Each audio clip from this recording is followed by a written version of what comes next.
welcome back to Peace of the Chaos. So, I have a very exciting episode for you. This is my conversation with Rick Doblin, who is the founder of the Multidisciplinary Association for Psychedelic Studies.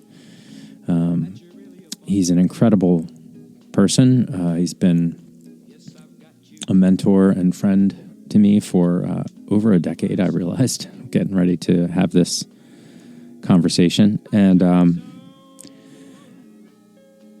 he has a TED Talk. I'll put all these links out to the work he's done. But we got to talk about something I thought I'd never heard him talk about at length before. So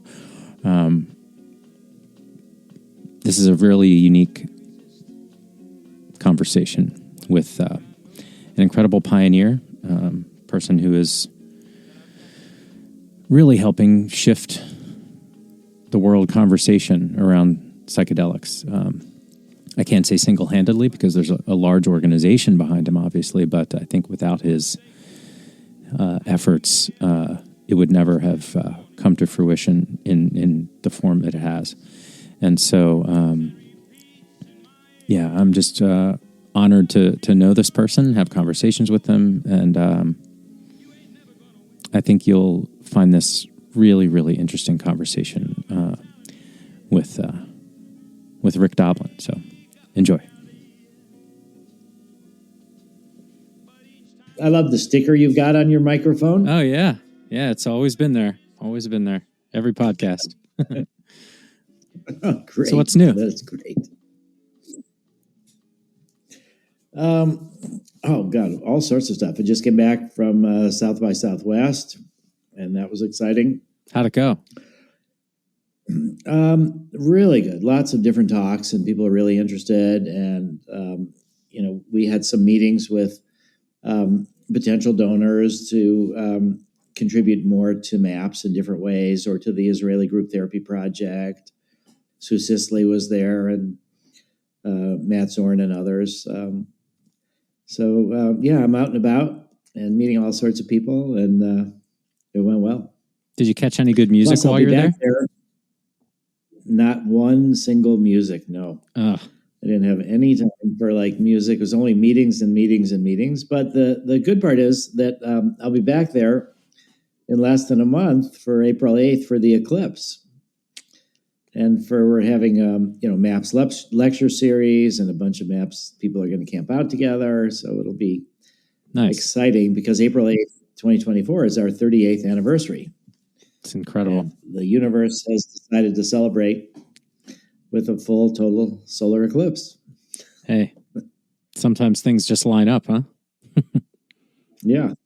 I have heard little bits of this story, but I would love to hear more about the wolf, because really? That is just so fascinating to me. Because oddly, because I love dogs, and obviously they're descended from wolves, but to go to the source and hang out with a wolf, yeah. I just want to hear about it. Well, I hung out with a wolf for 2 years, and raised him from the time that he was 8 weeks old.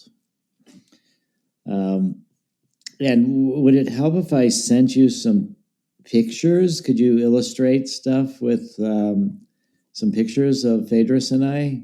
Sure. Yeah, that'd be awesome. Okay. Okay, so I just sent it to you. So Phaedrus, the name. Can you spell it? Actually came from, Phaedrus. So, and the email has just been sent, so you can see some of the pictures. So Phaedrus, the name came from Zen and the Art of Motorcycle Maintenance. Okay. So if people haven't read that book, I'd really recommend it. It's very interesting, but it's about somebody who kind of obsessed with quality and went sort of crazy, and then had to get electroshock, or got electroshock. And then when he came out, the story is about him trying to reestablish his relationship with his son. And he talks about motorcycle maintenance and Zen in the art because they did a motorcycle trip across America. And what he says is his alter ego, the one that was blasted out of existence by this electroconvulsive therapy, he called Phaedrus. And he said that in the book, Phaedrus he thought was the Greek word for wolf. But as it turns out, it is not the Greek word for wolf. Lycos is the Greek word for wolf, which is where you get the name for Lycos Pharmaceutical Company, Lycos Therapeutics. But all right, so the story is that I'm 21 years old. I'm living in Florida, in Sarasota, which was the home of the winter home of Ringling Brothers circuses and all sorts of carnivals and things. Yeah. And so, my mother, when I was growing up, I'm the oldest of 4 siblings, we never had a pet. She was like, hey, this pet, it's going to, get hair all over the house and, it's going to disrupt that. So we never had dogs. We never had cats. Funny, actually, when I was like 12, my grandparents took me to Sarasota, Florida. And at the time, now this is in the middle 60s, you could buy a baby alligator for $1 and they would mail it to you. Oh my God. So I actually bought a baby alligator in a little cardboard box that they mail it to you. And so I lived in Chicago, in Winnetka at the time. And so what I did was I built a little sandbox kind of thing for this alligator. And the alligator lived outside. But it didn't get too much bigger until it got killed by a squirrel. Oh my God. So anyway, I had a baby alligator. That was the only pet I had when I was little. That's a pretty good I one. I remember not telling my grandparents that I paid $1 for this baby alligator that they just mail you. It was shocking. So anyway, amazing. Back to Sarasota for another wild animal. And I'm 21 years old. I've dropped out of college where I went to New College in Sarasota, Florida, and I was building houses. I started to build things. Yeah. But I wanted to get a dog. And I thought, okay, now's the time. I'm living in this little small rented place at the dead end street, at the end of a dead end street. But I thought, I'd really like to get a dog. And so I saw an ad for a Great Dane, and I thought, I went to check it out, but I thought, no, it's going to get way too big. Yeah. And then I saw some other dogs, and I didn't like any of them. They just didn't quite feel right. I wanted a dog that I could run with, wrestle with, kind of a big dog. Yeah. Not as big as a Great Dane. And a friend of mine saw an ad in the paper for wolf cubs, and she said, I know you're looking for a dog, but look at this. The Humane Society has put an ad in the paper looking for people to take care of these baby wolves. Wow. And I was like, what? And so it turned out that this wild animal breeding operation had not been taking care of the animals, and they'd been shut down by the Humane Society. And the female wolf was pregnant, and then had a litter of 8 wolf cubs. And at the time, the zoos were full, the sanctuaries were full. They didn't know what to do with these. And you can't reintroduce wolves into the wild either. They're too, used to humans, and they'll be killed. So there was really no options for them. And so the Humane Society, knowing this might happen, also, wolves are born with their eyes closed for a little bit of time. And so they were taken away from their mother and then bottle fed by humans. And so they opened their eyes on people bottle feeding them. Wow. And they decided that they would see if they could find people that would be willing to take care of them. And it's crazy. I thought, this is pretty interesting. I'll go check it out. So there was all these 8 little wolf cubs in this kind of little pen area. And I thought, I want to get back to nature. I want to get back to, all the civilization that's corrupted me in different ways. I want to get back to original nature. And then I was pretty shy and I was nervous and insecure. So I said, if I'll ask for the most dominant of the litter, that would be a way for me to get confidence. Wow. I'll hang out with this apex predator. So I asked for the most dominant of the litter, and it was this little male wolf cub. And in order to really take care of him, I built this big pen outside that was like 100 feet long, 40 feet wide, and 20 feet wide at the other end. Big pen. And I also had a tree house that I had built. And the treehouse was in the middle of this wolf pen area. So sometimes I would spend the night in the treehouse with my wolf prowling around below, Wow. which was pretty incredible. But wolves are like psychedelics in that they're the repository of our fears and anxieties. So when you read about Little Red Riding Hood and the big bad wolf, people are growing up. Wolves are these terrifying things, but they're not like lions or tigers or bears that will attack people. Wolves do not attack people. For whatever reason, they do not attack people. Occasionally, you'll have a rabid wolf that is sick, but wolves do not attack people.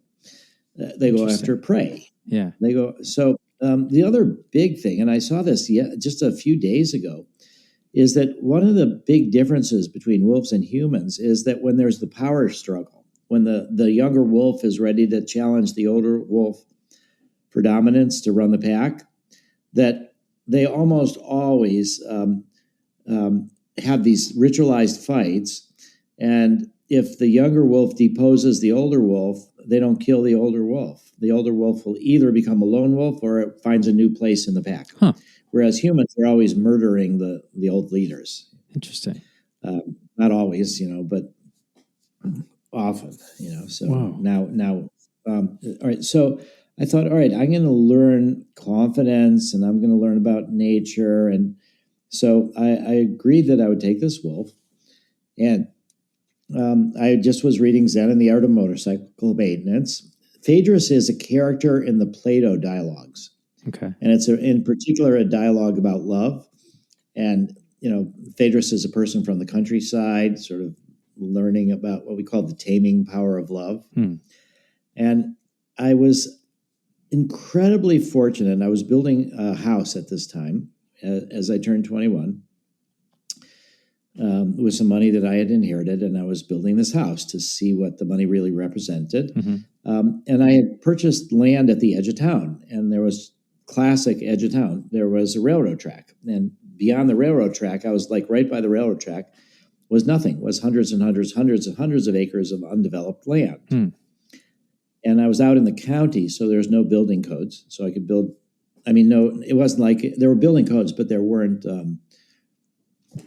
kind of restrictions based on being in a development of some kind. Sure. So it turned out, when I bought this land to build this house, I didn't even really go across these railroad tracks. But once I did, and I realized there was this enormous amount of land, then I was like, wow, I can take this wolf and we can have him live a little bit like a normal wolf would, which would be cruising with his pack through the woods. Yeah. All right. So wolves are incredibly loving, incredibly social, like dogs. Dogs are incredibly social. Yeah. Wolves, the alpha male and the alpha female would eat first, but they'll often babysit other kids. They're the ones usually that have the kids, the new wolf cubs. But there was just this freshness about this wolf and the way he acted. Most dogs didn't like him. He smelled different, and most dogs would not play with him. Yeah. And so some of the most important lessons in my life I learned from Phaedrus. And also, I'll just say something really amazing, which was that a bunch of the little kids in the neighborhood were friendly with him. Because he was because he was just little when they saw him. Yeah. Just 8 weeks old. And there was this one girl named Holly who had an older brothers that had dogs and snakes and all this stuff. And so she was not at all scared of animals. Right. So she became sort of the little kid of the neighborhood that was the closest to Phaedrus. And I've stayed in touch with her the entire time. she so loved animals that she eventually got a job with Ted Turner and Jane Fonda when they were married. And he had these, 100,000 plus acre ranches in Wyoming. And he's introduced wolves to them so that some wolves not that far from Yellowstone. So Holly and I last year actually went out to look for wild wolves in nature. But I'll say that the things he howled and was beautiful. And I was able to just cruise through the woods with him at night. We got to know the land really well, particularly under the moon. Yeah. And we could sort of cruise through. And but the thing I learned about him was this direct ahead kind of thing. They'll often run 6 or 7 hours a day when they're hunting or more. They're just enormous energy. But the way that he traveled through the woods was very interesting. Sometimes I would just put him on the leash and I would just let him lead. Yeah. And other times I would take him off the leash when we were in the woods and I didn't have to worry about roads or people or anything. Yeah. But he would just look at a hill and he would go over it. You normally think, okay, there's a little hill, we're going to go around it. But for him, he had such an abundance of energy that obstacles became an opportunity for exercise rather than something to avoid. And so I learned a lot about that. So MAPS has had one series of obstacles after another. Yeah. But we purposely do things the hard way. If it's easy, we'd let other people do it. Yeah. And I learned that from Phaedrus. And I also learned that this direct ahead, go for just what you want, go direct. So a lot of times when we live in civilization, there's sidewalks and there's driveways and we're channeled in certain ways. Yeah. But if you go across the lawn sometimes, or you go through a little ditch, you get to where you're going faster because it's the direct ahead. And so every time I step off the beaten path to go where I want to go, and then, I think of Phaedrus. So I think of him all the time.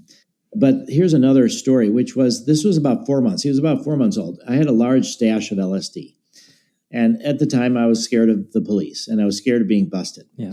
So I had a friend of mine store my LSD stash in his freezer on his 5-acre ranch. And he had this Doberman that was really kind of a guard dog. Yeah. But, I knew this Doberman and, I was okay with it. But there's this one day, my wolf is now like 4 months old, and I want a trip.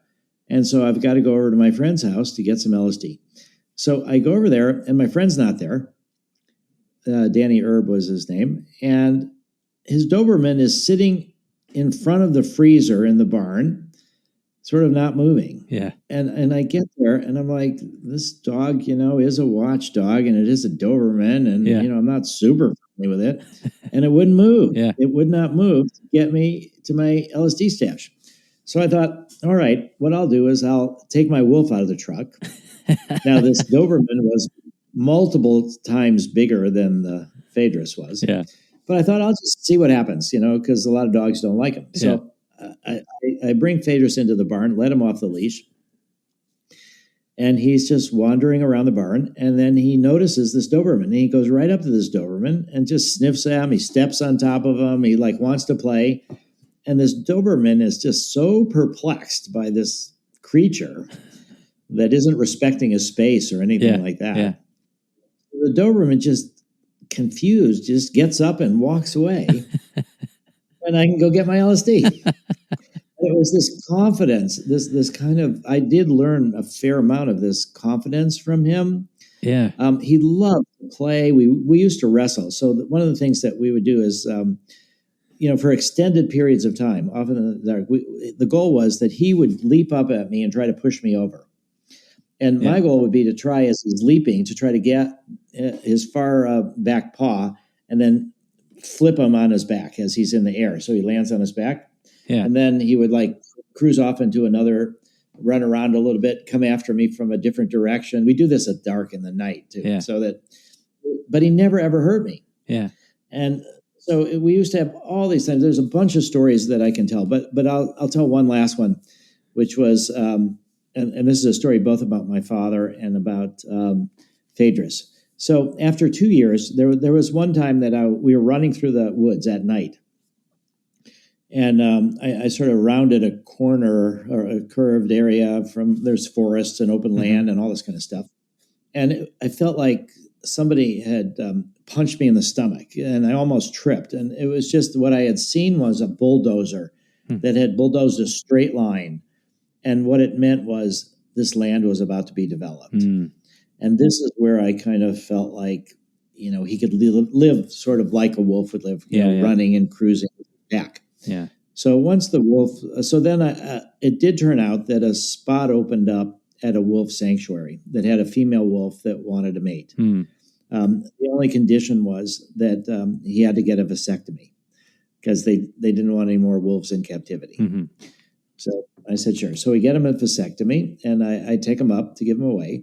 And every few months, I would go up to visit him. Now, I was in Florida. This was in Washington. So it was kind of a long thing to do to get up to him. So now this was a period of time where I hadn't seen him. He was now 4 years old. I hadn't seen him about 6 months. And I went up to visit him. And the female wolf that he was with was captured in the wild and didn't like people. So, I never had whenever I would go up there to play with him, the person, Ruffin Harris, who had this wolf sanctuary, would take him out of the pen and hand him to me. And then we'd go off for a walk, stuff in the woods. All right, so I go up there and I hear this noise, this growl, and I'm thinking, oh, okay, he's growling towards this female wolf that now he's 4. She was a couple years older than him too. Yeah. So I'm like, now he's finding his way with her. She doesn't want him to come with me because she doesn't like people, but he loves me. He's going to want to come with me, and so this growl is against her. Yeah. So he's now out, and the Ruffin had this glove, like a leather glove and a chain link leash wrapped around it. That was the leash. Yeah. So I start to pet Phaedrus, and he doesn't welcome my touch. It's like, it's strange. It's not like the olden days, And so I think maybe it's been a while. Maybe I have to reassert my dominance. So I stood like 6 feet away and tried to stare him down. And as I'm staring him down, all of a sudden it seems like his eyes glazed over and he's not really looking at me. He's like looking beyond me. And I'm thinking, this is not a good sign. Yeah, yeah. And then I see this kind of ripple move through his body like he's tightening his muscles, something like that.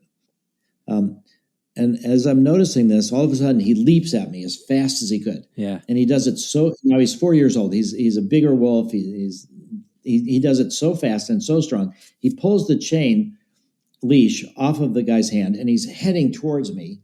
This big wolf, like coming right towards my head. Yeah. And like, okay, this is the way we used to wrestle. Okay, so I'm going to just hit him with my left hand and I'm going to try to hit him right on his face, but not where he can get his jaws on my hand, but not so far down on his neck that he could turn his head. And I'll play this old game that we used to play, but I was out of practice. All right, so he gets he's sort of sailing at me. He gets my wrist in his jaws, and he's looking at me, and he squeezes like, I could break your wrist right now, but I won't. And then he lets up, and then he's Ruffin figures out what's going on, takes the leash, and we're like, he's challenged me for dominance. He sees me as another wolf, and now he's challenged me for dominance. And since I'm not strong the way wolves are strong, I'm not built the way wolves are built, I can't really defend myself in that way. Yeah. So it was so sad, and I realized that I would never be able to be with him anymore because we would have this ritualized combat that would be fine if I was another wolf. And so that evening, I call my parents, and I'm just saying I'm sad. I was crying. I was just like, it's over. He's not my wolf anymore, and I'll never be able to play with him like this. And and my dad says, "What's the problem? You did it to me." Oh. And I was like, you're right. I did it to him when I was 18. And I said, I was a freshman in college. And I said, I want to drop out of college. I want to study LSD and I want you to pay for it. Yeah. And then eventually they did help me. But that was really the last time I could be with Phaedrus. He's left a super lasting imprint on my mind, on my personality. We used to howl together and all sorts of things. And he was really wonderful. And this relationship that I had with Holly, and it was just like she was at that age where little kids just ask the most profound questions. Yeah. And so we would have these incredible discussions. And sometimes it'd be her friends would come for walks with us, sometimes my friends, sometimes just us, but we built a friendship, and we're even still friends now after all these years. But I think that one of the core experiences of my life, I've learned an enormous amount from psychedelics. Yeah. But I've also learned an enormous amount from Phaedrus, and also this idea that we project our fears on things, and if you can understand what they are, often they're not as scary. You have to be careful. I mean, again, I could never house train him. For a while, I tried to house train him, but he just wouldn't do that. So he lived outside in his pen. And there was only one time that he ran away. And we were cruising. There were some lakes out there. Not lakes, ponds, really. Yeah. Little ponds in the woods. One of them had an alligator in it. So we knew if we could see the alligator, we could go in it. If we didn't see the alligator, we wouldn't go in it. Somehow, I never thought, hey, maybe there's two alligators. Yeah. Kind of stupid, but we never saw that. We stayed close to the shore. We didn't, really risk too much. But we've been swimming. So we're swimming, and he comes out, Phaedrus comes out on the other end of this little pond, and I'm yelling at him, and I'm saying, come on. And he doesn't come back. He looks at me like, this time I'm leaving. I'm not coming back. And he just turns around and goes the other way. And he's almost two. And I'm just like totally shocked. Actually, he's about almost 1.5. But we were at the edge of the town. So I'm convinced that he is going to go out away from traffic into the woods. Yeah. And people have cattle out there and other things, and some rancher is going to kill him. Yeah. And I didn't have any tag on him because I wanted him to feel free. I didn't want him to feel like a pet or anything like that. Yeah. So he had no tag. There was no identification. And I'm just like, I've lost. My wolf is gone. He's going to be killed.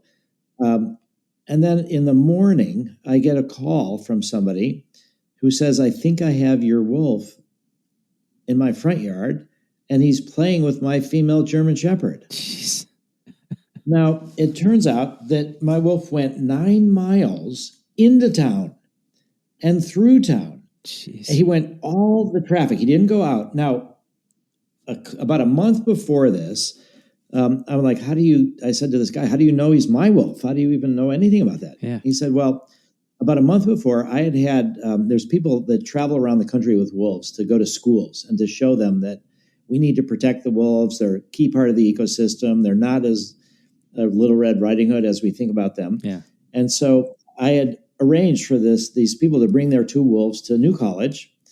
And I brought Phaedrus there, and Phaedrus, because he was so good with people, I let him off the leash. He wandered through the auditorium and hung out with different people. And we put a little ad in the paper for people from the community to come. It turned out this guy had come to the event about Phaedrus. Now, New College was about 10 miles away, and the wolf went in the direction of New College, where he had seen these other wolves. Now, I don't know if he knew that or if he was thinking that there's these other wolves, but he went precisely the opposite direction than I would have ever anticipated that he would go, crossing major streets with, 3 lines of traffic on either side sometimes, or 2. It was just, he went, and he ended up with probably the one person in the town that would know that he was my wolf. That's and insane. He was looking for a friend, and he ended up playing with this female German Shepherd. And then this guy and I got to be friends. Turns out he was a painter. I was a contractor. So I started hiring him to paint some houses that I was building. And his female German Shepherd and my wolf would hang out and play together. And that's awesome. It was incredible.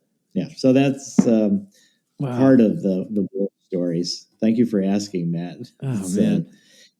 It's a core element of this courage, this confidence, this straight ahead, think for yourself, and also how stereotypes are often so wrong. Wow. That's amazing. Thank you for sharing that. Yeah. You know, And did you see it's the pictures? Did fascinating you have when a you chance? think about I didn't open them yet. No, I don't want to jump away from Oh, the riverside. okay. It's wonky enough as it is. Okay. But I think that's just so fascinating. Like, it's way better than I anticipated. Even hearing the stories, I was going to ask about the tag, and you said you didn't put a tag on him, and if you had him on leash all the time, and if training him like you would train a dog, like did he sit when you asked, or you just kind of like No, none of no, that, right? no. He plus he had a big pen, So I had to build 6-foot high fence and bury chain link fence 1.5 feet in the ground so that he couldn't get out. This was the requirement for the Humane Society Okay. in order to keep.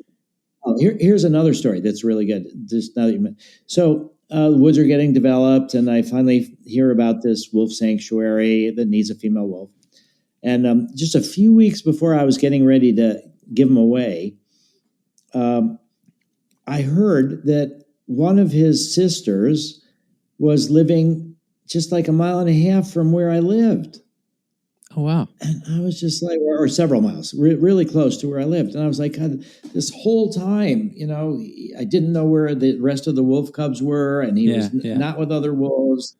And I thought, okay, this is really great. Maybe I can bring him to these people, and maybe they'll take him.